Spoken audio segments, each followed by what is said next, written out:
خالص، بس ما أعرف مثل ما تشوفين الجسم مجين، بس أقول هيج أطق. حبابة احكي وياي، أنا جاية على الباشا عندي شغل وياه. فؤاد باشا؟ حبيبتي فدوى هالحلق، ليش هو كم باشا عندكم؟ نايم. فدوى العين نومه هنية إن شاء الله بالعافية عليه.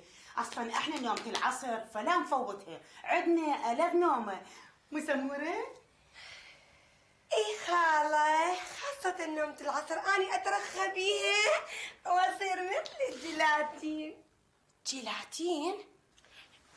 أقول والباشا يجرها لليل لو يقعد العصر يشرب شاي العصرية سنجين.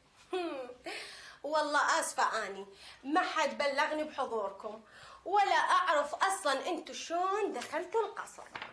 تعالي أقول لك حبابة، هي تحقيق خا ما تحقيق. أول ما إجينا همنا نطب الحماية منعني،